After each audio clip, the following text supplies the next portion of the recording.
If you're a fan of Irish whiskey, you've no doubt heard of Redbreast whiskey. Well, this is the big brother to the Redbreast 12-year-old. The Redbreast 12-year-old Cask Strength. Let me tell you about it.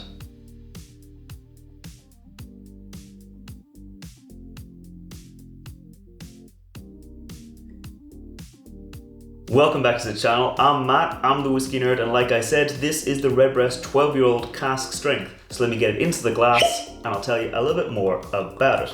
Now, as I said, if you're a fan of Irish whiskey, you'll know about Redbreast 12. It's one of these staples, one of the pillars of Irish whiskey. It's a 12-year-old single pot still whiskey that was aged in bourbon casks, finished in sherry, and it just really does define what pot still whiskey is all about. If you're not familiar, pot still whiskey, it's a style of whiskey unique to Ireland. So they have to use at least 30% malted barley, at least 30% unmalted barley, and at most 5% other grains. So this allows distillers to kind of play around with their recipes, play around with the mash bill, and get a bit more flavor than you might get in a single malt whiskey while still delivering a really rich base of sweetness and flavor. If there's one complaint I hear about the standard Redbreast 12-year-old is that it's only 40% alcohol. So it is right at the floor of what can legally be called whiskey.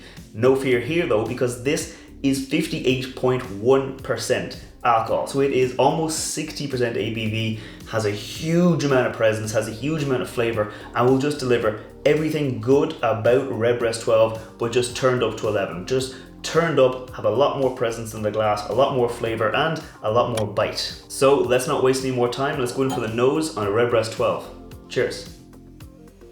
Okay, immediately you get this lovely, spicy, oaky kind of hit coming out of the glass. It is just so full flavored, so spicy, but it's still nice and sweet. Like, there is definitely a good hit of alcohol there, but it's not overpowering. It's not too strong. You got this really nice, rich kind of spiciness, this baking spices, oak, there's cinnamon, there's a bit of nutmeg, a bit of clove in there, and just a really nice, good spicy hit. But then as you sit with it, as you kind of let it linger a little bit, as you get past those spices, you get a bit of butterscotch, a bit of vanilla, a bit of caramel, a bit of fruitiness, maybe a little bit of orange, but also maybe a little bit of like a mango, like a kind of a tropical fruit. Quite nice, like I was saying, with the spiciness, it's quite nice and sharp. That fruitiness is also kind of nice and sharp. It's just all turned up to 11, so it's got this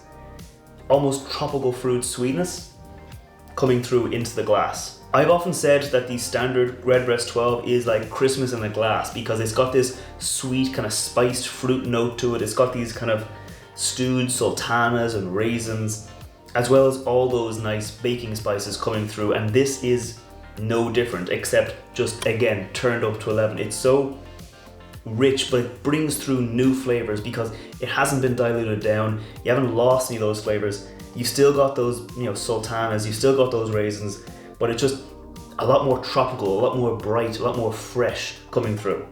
So let's go in for the palate on the Redbreast 12 Cask Strength. Cheers. Immediately you get this really nice, oily, thick, kind of characteristic of a pot still whiskey. It has this oily kind of mouthfeel. It has this rich mouth coating texture. It just delivers a lot of flavor all over your palate. I mean, the ABV is there. The ABV is of course notable. It's almost 60%, but because it's got this really rich, almost like honeyed texture, there's not much of a burn. It delivers really nice fruitiness. Like, again, the sherry influence comes through, I think, much more in the palate than it was apparent in the nose. Like, I'm getting more of those raisins, those sultanas, those kind of stewed fruits in the palate than I was getting in the nose. It's also still got those kind of oak spices that I was getting on the nose, delivering, but more of like a warming spice than like a sharp spice. There's a bit of peppery note coming in through a little bit, but more of that oaky spice coming through. And of course, it is still very sweet. Vanilla, not so much caramel, not so much butterscotch, more that kind of vanilla, creamy, sugary note coming through. So I'm gonna go in for another sip and see if I can find anything else. Cheers. Second sip round, definitely got a lot more oak, definitely got a lot more of that kind of spiciness coming through, more of that influence. I mean, it spent 12 years at least in oak casks, so you do get that kind of charred oak, toasted oak note coming through as it sits on your palate, as it moves into the mid palate, and then that allows you to kind of appreciate the fruity notes you get up front, because you get the fruitiness and then you get that oakiness coming through as the fruitiness fades. As for sweetness, I'm going to stick with what I said earlier. Definitely much more vanilla than on the nose. The caramel, the butterscotch, they fade back. The vanilla comes up though. It's more like a buttercream frosting kind of vanilla note coming through, where it's nice and sweet but also quite vanilla-y. And now I'm going to go in again, but we're going to talk about the finish, because let me tell you, this has one hell of a finish. Cheers. Okay, on the finish, that sweetness is there.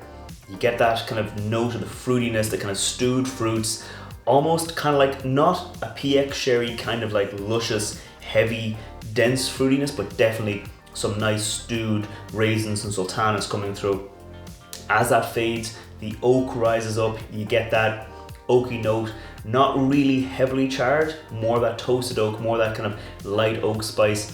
I'm not really getting a lot of peppery spice. I mean, I do get peppery spice maybe on the standard Redbreast 12, but this version, much more that oak spice, much more heavily leaning into that oak influence of the whiskey, but still very sweet, still a nice kind of matching. As that oakiness is there, that vanilla sweetness is there. It's just holding on nicely and keeping its ground. And as everything else fades away, as those oak notes fade away, as that vanilla fades away, I'm getting a nice kind of grain note coming through. Not like the kind of grain sweetness you'll get on like a corn whiskey or anything like that. This is like a nice grain, like the barley itself, not the malted barley, more like the kind of the green barley, that fresh barley note coming through, nice and present, delivering a nice little bit of grainy, kind of biscuity, almost kind of bread doughy almost note coming through, but still nice and sweet. This is just an amazing whiskey. I mean, I always say, if you want to see what Irish whiskey is capable of, try out Redbreast 12. Try out the standard Redbreast. It'll give you a flavour for what Irish whiskey can do. But then if you want to see Irish whiskey do what it can do,